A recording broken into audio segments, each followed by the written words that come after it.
نقدر نقول ان الاهلي النهارده كسب بيراميدز السوداني. وانا بقول ليه بيراميدز السوداني؟ لان ليه بيراميدز السوداني هقول ده؟ لك ليه انا بقى. عايز افهمها بقى. لان اداره نادي بيراميدز يا عمرو من ساعه ما حدد موعد المباراه وهم عملوا زي اداره نادي الهلال السوداني، ازمات ازمات وبيانات وبيانات وبيانات، داخلين يعترضوا على مش حق التحكيم. شرعي ولا مش حق شرعي ايوه يا دي؟ عمرو، بس هم ايه النتيجه؟ النتيجه ايه؟ النتيجه ان هم خلوا اولادهم لاعيبتهم النهارده نازلين الملعب منتهى العصبيه. شفنا 8 انذارات للاعيبه نادي بيراميدز، ولو كان في وقت ثاني كنا نشوف حالات طرد كتيره جدا لا في بس الملعب. الطرد حصل للاهلي مش اه، ما انا لبيراميدز. عارف، بس 9 حالات يعني انذارات كتيره قوي للعيبه.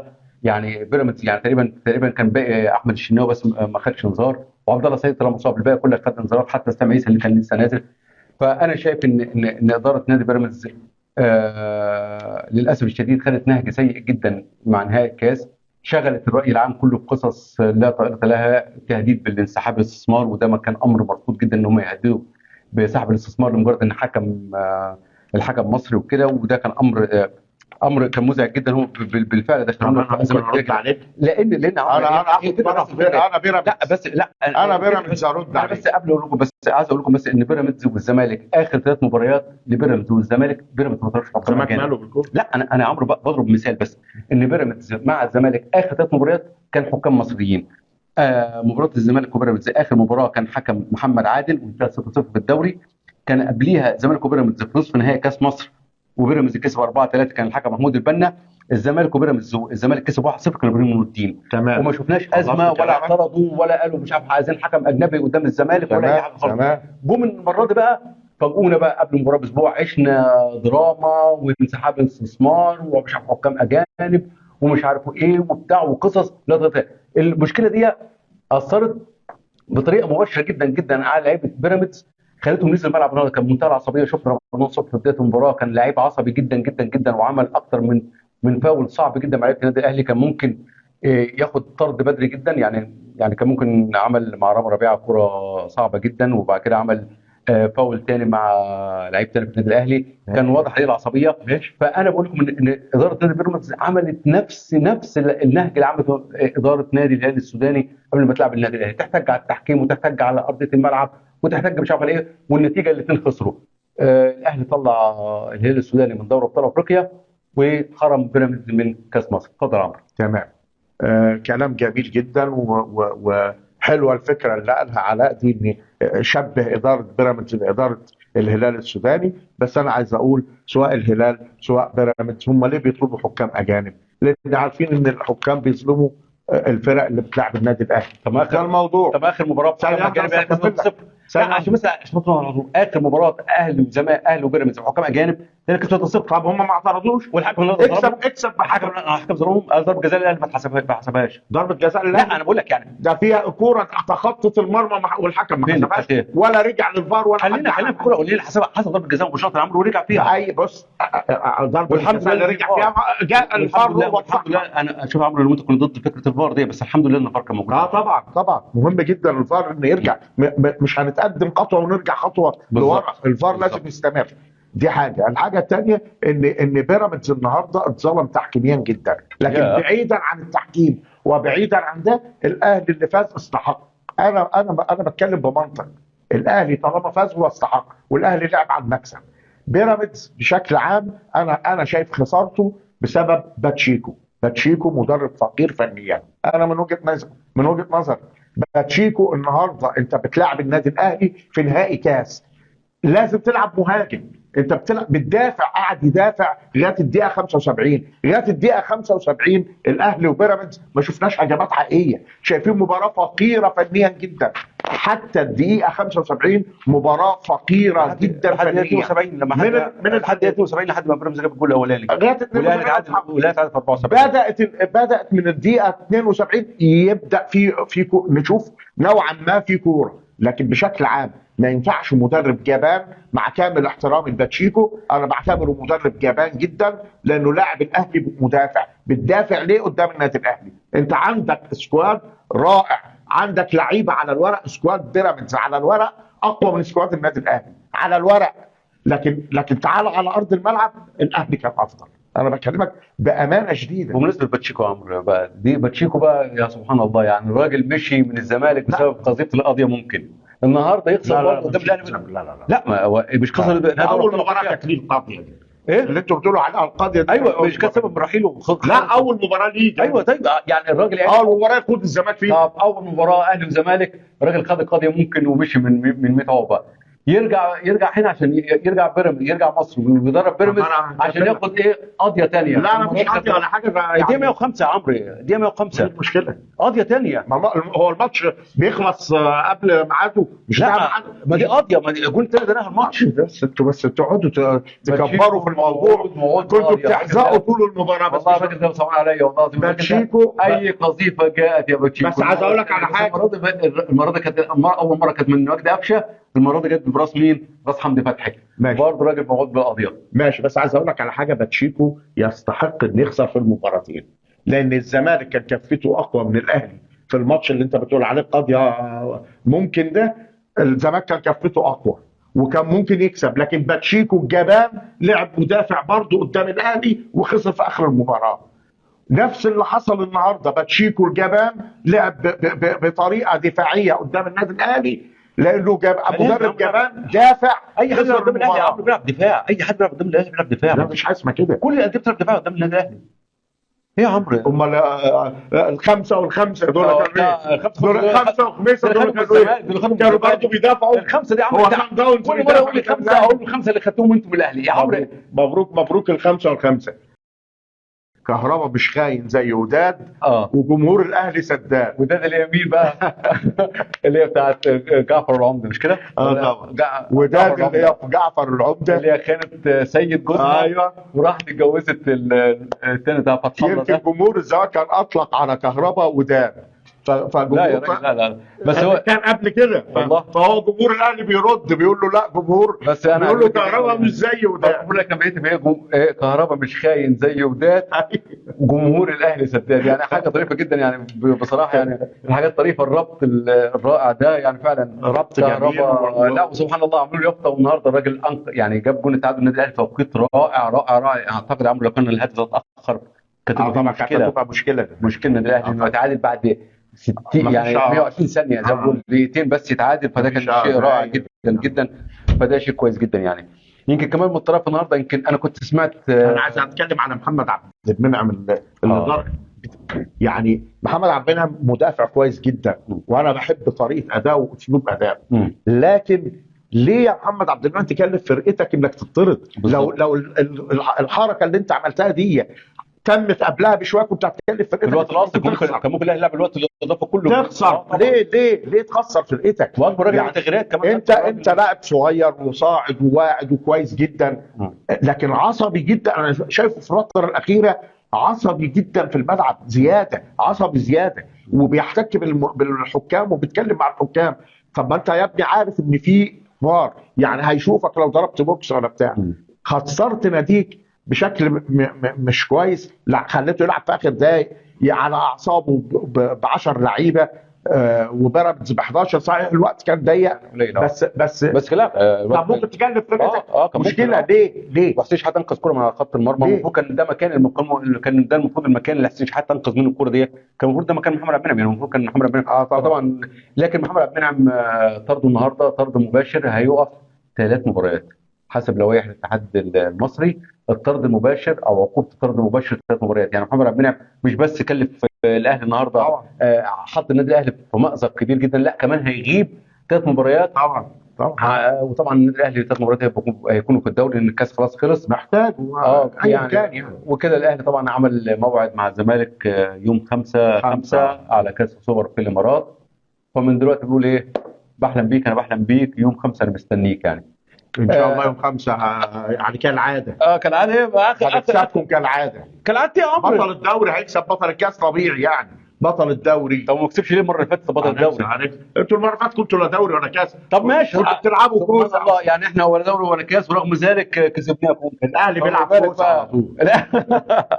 لا دوري ولا كاس وبيلعب كوس. كان حاجات طريفه برضه النهارده. يعني كان في كواليس كتيره جدا دمها خفيف النهارده. كابتن خالد غندور بيسال دينا ستين توقعاتك ايه لمباراه الاهلي وبيراميدز؟ قالت له الاهلي هيكسب. هو قال لها يا الاهلي هيكسب على طول كده. على طول الاهلي هيكسب. قال لها طب وتوقعتك انت كابتن خالد ايه؟ كابتن خالد ده طبعا عمل سيناريو يعني سيناريو، انا اتعجبت جدا من السيناريو اللي عمله، خياله ما شاء الله. قال لك ان بيراميدز هيجيب جول الاولاني، وبعد كده الاهلي يتعادل في الدقيقه 90، وبعد كده البيراميدز يجيب جول في الوقت الاضافي، الاهلي يتعادل في الدقيقه 2-2، يلعبوا ضربات ترجيح وبيراميدز يكسب ضربات ترجيح. حضرتك يا كابتن خالد سيناريو كبير يا اخوي. سيناريو يعني حتى لما بيراميدز جاب الجول الاولاني ولا تعادل، قلت الله ده السيناريو هيحصل سيناريو كابتن خالد غندور يحصل. لكن تقاري المباراه بقى. مبروك للكابتن دينا سليم، كسبت كابتن خالد غندور في توقعاتك. واضح ان اهلاويه. هارد لك يا كابتن خالد. دينا كسبتك المره دي، بس انا عايزك تكسبها بعد كده. هكسبها فين انت بقى؟ ماتش حاجات السوبر، تانية. اسمعنا في ماتش السوبر تاني، وانا واثق ان شاء الله باذن الله مدام دينا سليم هتكسب كابتن خالد غندور في توقعات السوبر باذن لو الله. مين قال لك ان هي هتتوقع ان ده هي زملكاويه في النهائي؟ لا برضه ما هي لا، ست عقلانيه، ست عقلانيه ايه؟ كده. واحد زي شوقي السعيد اللي هو لاعب الزمالك السابق، يعني فجاه مباراه ما تخصش اهلي ولا زمالك، والزمالك مش طرف فيها وبتاع كده، فجاه طلع عمل هبده كانت على السوشيال ميديا، لكن احمد عبد القادر ضحك الدنيا عليه يعني. واحده من هبداتكم يعني. عجبتني. انتوا طول النهار تهبدوا، فيعني لما يعني واحد يهبد يعني الراجل عادي. شوقي السعيد يتقمص دور الراجل. هو بيهزر على فكره، هو عاملها بهزار. يا راجل ده توقيت هزار برضه. هو بيقول لك دي يعني كذبه ابريل. هو بيقول كده؟ ايوه يعني هو الجمهور يعني ماسك وعامل نفسه زي العراب، بيقول لك مش عارف اتكلم مع مين وبتاع. طبعا كانت توقيتها، بس طبعا رد عليها كذبه ابريل. احمد عبد القادر، قال له ربنا يهديك يا شوقي ويخليك للهبد. يعني كلمه خليك للهبد دي كمان يمكن خلت الجمهور الاهلي يسخن لا كتير. هو بس شوقي سعيد انا عايزه بجد، يعني مش كده النجوميه، يعني النجوميه والله العظيم مش بالهبد ولا بانك انت تسخر من المنافس بتاعك يا كابتن شوقي. يعني كفايه المرحله اللي عدت من حياتك، تعرضت فيها لمواقف صعبه جدا. طب يعني اي حد بتقول ده لشوقي السعيد. انا بقول لاي حد. انت بتقول ده لشوقي السعيد، طب هم ما بتقولش ده اللي بتوع الاهلي. وكان في تاني حلقه ظبطها، اسمه ايه؟ اللي كان حلقه ظبطها ده من فتره، ده اللي قال لك مش عارف الزمالك يكسب الاهلي، اللي كان بيقول لك الزمالك يكسب الاهلي ولا كسب 3-0 راح حلقه ظبطها. ده كان في لعيب في الزمالك كده، ما اعرفش مين اللي عمل كده، بس ايا كان الموضوع. انا بتكلم في حاجه تاني، بتكلم وما بوجهش الرسائل دي لنجوم الاهلي اللي بيقعدوا يثيروا تعصب الناس. لا انا بقول للكل يا عمرو بصراحه، يعني انا بقول يعني في من هنا وفي من هنا. لو في من المعسكر ده حد في من المعسكر ده المقابل نفس الحكايه. فنتمنى ان يا جماعه احنا في النهايه اصدقاء، يعني ودي مباراه في كره القدم، في النادي كوره يعني للمتعه، كره قدم للمتعه، نروح نستمتع مش عشان الناس تروح تتخانق وتضرب بعض وتتحول لمعركه مش معركه. كذبه ابريل بتبقى 1 ابريل، في كذبه ابريل تبقى يوم 10 ابريل. عادي. هو ايه شهر ابريل كله كذب؟ ما عشان رمضان بس. عشان رمضان كابتن شوقي اصحى وتلاقيه كان صايم وكان فاكر ان يوم 10 يوم 1 وشال الصفر بتاع ال10 فافتكر يوم 1 ابريل. ده كابتن شوقي احنا يوم 10 ابريل مش 1 ابريل، اصحى شويه. كامل الاحترام للكابتن شوقي، كابتن محترم جدا والناس اللي انا بحبها. شوقي السعيد انا بحبه جدا. عمرو انتوا دلوقتي هتعملوا ايه دلوقتي؟ يعني انت عارف دلوقتي بعد الفطار احنا نعمل ايه؟ لا بعد الفطار احنا رايحين، احنا مستنيينكم في السوبر. لا بعد الفطار الاهلي بيتسلى، بيهزم الزمالك ايه بقى؟ يد وطايره وسله. ايه الحكايه دي؟ لا بس ايه دلوقتي امبارح خدنا، ما تستنى امبارح خدنا الدوري اليد 24 مره كده وانتم مش عارف في 19. يا اخي انت بتصدق الهبد اللي ده هبد يعني الاتحاد كذاب. ثانيه واحده بس ده هبد بقى. الاتحاد كذب. ما انا هقول لك ده هبد. ده هبد. اتحاد اليد بيكذب. مش اتحاد اليد، حسبوا البطولات اللي هي بتاعت المرتبط مش المفروض تتحسب. ومع هذا ماشي، حتى لو اعتبرنا ان ده صحيح. خلاص احنا بطوله يد واحده وهم 1000 بطوله، كسبناكم في اليد وكسبناكم سله وطايره. اهتموا الفتره الجايه في الالعاب الاخرى دي، تروها ليه؟ السادات. احنا ملوك الصلاه. ملوك الصلاه يا عم. يا عم ملوك الصلاه يلغوها. يا عم انت والله يا عم انت ناسي 5 اسامي ورا بعض في كرة اليد عشان غلبتوا خلاص. يا عم والله العظيم. هو مين بطل الدوري؟ مين بطل افريقيا؟ كله الزمالك. افريقيا كله الزمالك. والله العظيم عمرو الدرديري مسامح قال لك احنا ملوك الصلاه والزمالك واخدها بلاطات. خسروا يد وطايره. الزمالك السنه دي لا يا عم خارج. بص ده كل الالعاب بنتكلم بامانه. الزمالك السنه دي خارج المنافسه في كل الالعاب وفي كره القدم. ده كان في ماتش سله قبل احنا نطلع بدقيقتين كان الاهلي مداد فرق كبير جدا يعني الاهلي خد الدوري السله. ايوه الزمالك عنده فرقته في السله مش كامله، يعني المدرب ما عندوش فريق كامل يلعب بيه، بيلعب ب9 لعيبه بس، ما عندوش 12 يغيروا. كان في محترفين. طيب كان في محترف ما هو مشي. لا في واحد كان بيلعب، ما هو الطرد ايه يا عم؟ كان بيلعب اخر ماتش فضيحه ده. تحكيميه وطرد. الطرد ايه يا عم انت؟ طرد ماتشين والله، طرد ماتشين والله. انت مش متابع ليه لا طرد؟ بتابع يا عم ماتش اليد، وكان ماشيين مع بعض وكده، فجاه راح الاهلي اخر ماتش. انتوا والله العظيم بصراحه ماشيه طب معاكم. هتعملوا ايه يا عمرو؟ طب والله بجد انتوا ماشيه معاكم السنه دي. طب اقول لك لكن إيه؟ احنا السنه دي سايبينها طب ما تجمدوا كده. الالعاب، طب ما تجمدوا الالعاب الجماعيه فتره، ايه؟ ما تجمدوها شويه. نجمدها. اه والله ده ماتش سنه. ده احنا عندنا كوماندوز اليد يا عم كوماندوز مين يا عم؟ في اي وقت. ده في اي وقت. ده احنا هناخد سوبر في ماتش سوبر يوم الخميس مش كده؟ سوبر يد تقريبا. دي بطوله جديده، احنا عاملين ناخد بطولات السنه دي. لا مش هتاخدوا بقى كفاياكم كده. اه ما تفرحوش قوي يعني. بيقول لك عمرو مدرب احمد مؤمن، بيقول لك مدرب النشينا حلق شعره، كان حد راهن كده على حلق مين؟ شعره. مش فاكره مين اللي حلقه. والله ما فاكر. مش فاكر. اصل من كتر ما بيخسروا رهانات الواحد مش فاكرهم من الزملكاويه بصراحه يعني. يا راجل والله العظيم والله من كتر ما بتخسروا رهانات كله هيحرز ضرباتها في الزمالك. عندك حاجه ثانيه مش عايزين طبعا والله انتوا غلابه بتصعبوا عليا، فرحانين وهتموتوا من الفرحه. انا والله يا عمرو مش عارف تعملوا ايه والله العظيم.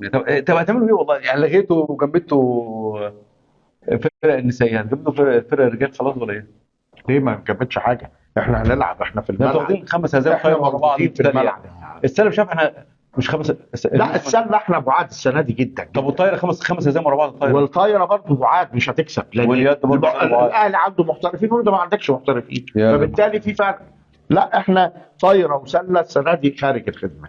واليد اليد اللي خسرت الدوري، لكن انت برضه منافس في اليد، يعني عندك فرقه في اليد. ما لا الدوري خلاص. انت بتتكلم عن ايه؟ من المسابقه خلصت خلاص، الدوري خلص. منافس، بقول لك انت منافس في اليد، انت منافس يعني. انك تخسر ماتش من 5 ماتشات مش مشكله، عادي. زي ما فرحونا كوماندوز كره اليد، عادي خسروا بطوله، ما حدش هيكسب على طول يعني. ايوه بس دي منافسه، ده موسم حد بيكسب وحد بيخسر يعني. احنا كسبانين 5 بطولات، فريق خسرنا بطوله عادي. فريق كره القدم يخسر 6 بطولات، وفريق الطايره يخسر دوري وكاس، وفريق السله يخسر دوري وكاس، مع هذا الزمالك هو بطل الدوري ما زال. هو كان بطل الكاس لغايه النهارده. يعني الزمالك في النهايه قاعد على القمه برضه، دايما على القمه. يا عم استاذ محمود علي بيقول لك اسامه محمد، كابتن اسامه محمد لما حلقه ظبط لما لك الزمالك يكسب الاهلي وراح الاهلي بيديكم 3-0. اسامه حسن ولا اسامه محمد؟ اسامه حسن. ايوه اسامه حسن. اسامه حسن. الله يكون في عونكم بجد، مش عارف هتعملوا ايه الفتره الجايه دي. وسبحان الله يا اخي، يعني بمناسبه اليد، شفت موسيماني بتاع كره اليد بتاع النادي الاهلي؟ مين موسيماني ده؟ اللي هو ديفيز المدرب الاسمر. شبه موسيماني بالظبط. سبحان الله، واول بطوله ياخدها يعني اول لسه جاي. خسر يا عم، خسر يا عم، خسر مننا ازاي يعني؟ خسر يا عم، ده اول يا راجل، ده عيني خسارات مننا. ده الراجل ده المفروض كان صعبان عليه، يعني عايزه يكسب اي حاجه. موسيماني اليد الاهلاوي اول بطوله يكسبها على حساب الزمالك، فدي كانت مصادفه. ده كان صعبان عليا من كتر الخسائر اللي بيخسرها والله. فريق اليد بتاع الاهلي تحس ان فريق ايه؟ ملوش اهل يسالوا عليه. لا والله فريق ضايع، بطل الدوري مره يخسر، بطل الدوري ملوش اهل يسالوا عليه. بطل الدوري. يا الله العظيم صعب يا عم.